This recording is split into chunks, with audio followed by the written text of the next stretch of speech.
is a retired Metropolitan Police officer. He's lived in London most of his life.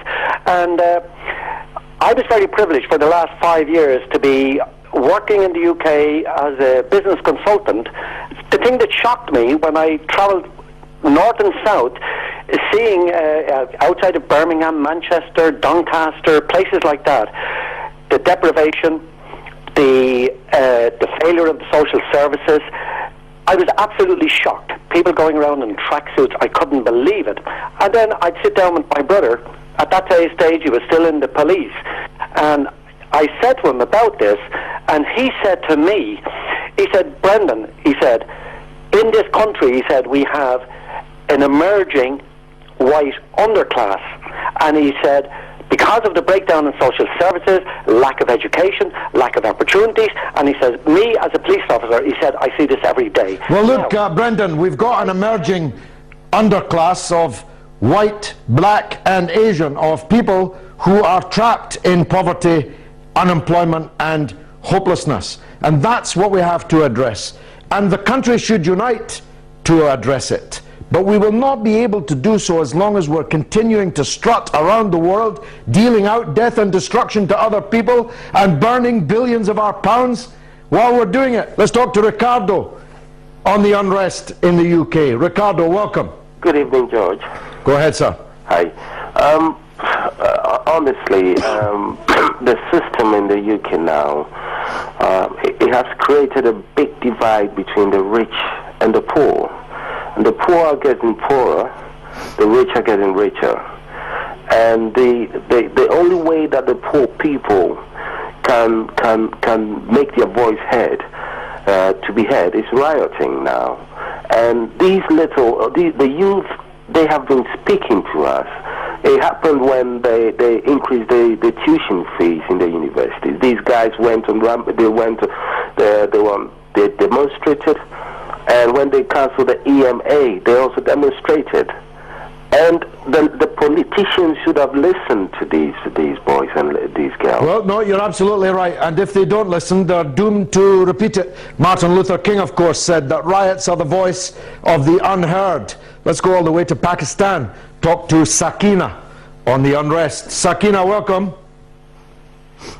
Thank you for having me on. Welcome, go ahead. And, the only thing what I want to say is that the British government did not have to, cut back on all the programs that they have done to support their military interventions in countries where they are really not wanted.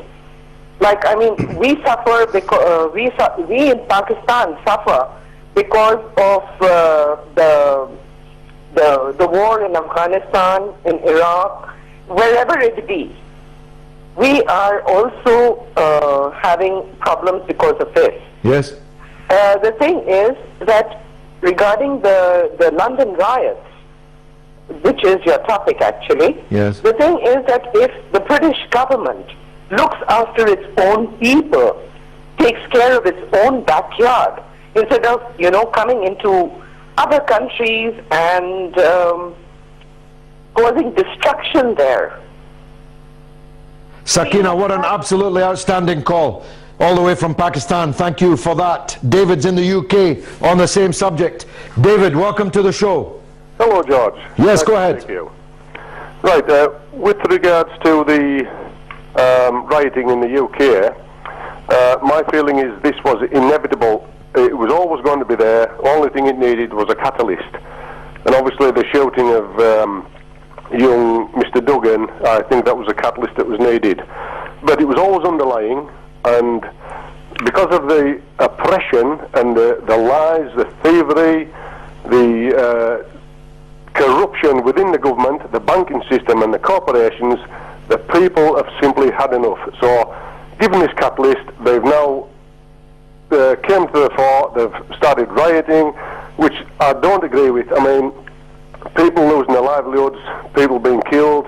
I'm very, very sad that that has happened, but it's an unfortunate occurrence with all these riots. What the people of the United Kingdom need to do now is not riot. I'm against the riots. What we need is a lawful rebellion, and I stress lawful. Okay, very good call, David. Powerful. Sorry to press on, but I have so many new callers this evening, and obviously I want to get them in. Sue in London on the same subject. Sue, welcome to the show. Oh, hello. Hi, George. Hi. I agree with the last caller, and I want to make a point. You mentioned before that when you grew up it was a kind of gentler Britain. Yeah. So I'd like to make a brief point that for many of the rioters, organised crime was a motivation, not political anger. It was greed and self-interest, and many of these have grown up. I wonder where they learned that, Sue. That's what I'm going to say. Many of them have grown up in a culture of, I would say, freedom and style economics, which is about the Thatcher government. The loads of money, Thatcherism. Yeah, which was greed, self-interest, and I just think that maybe now it's time for return to a more Keynesian style of economics, which was the full employment, the time when when we sort of grew up when we were younger, where full employment and altruism held sway as opposed to greed and self-interest. And I think that... Well, you're right. Look, Sue, Harold Wilson kept us out of the war in Vietnam. British Prime Ministers since, including, of course, memorably, Mr. Blair and Mr. Brown, took us into every war that they possibly could. But Sue, what's happened to the labour movement in all of this? Where were the trade unions?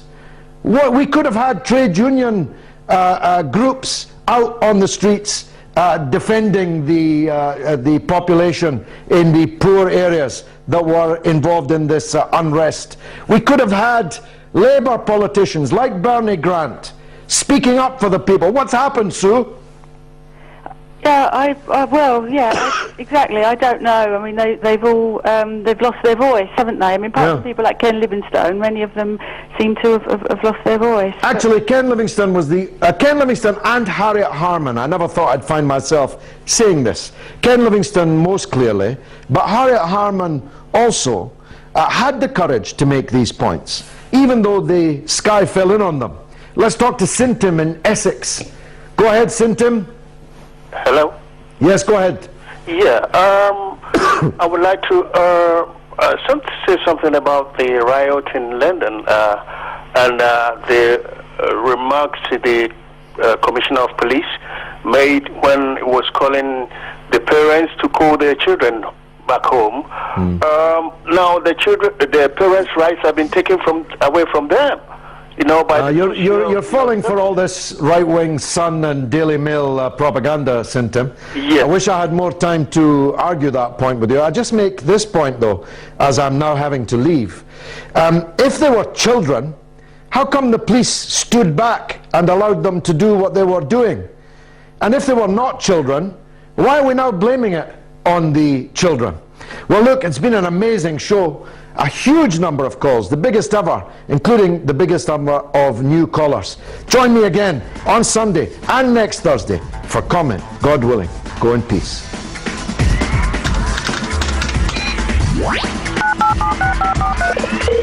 Hello, just comment your name and the place your account number. And just make sure your television volume's set up to 0, so maybe 0. Can you spell your name for me? Yeah, I know. You redirect me put through.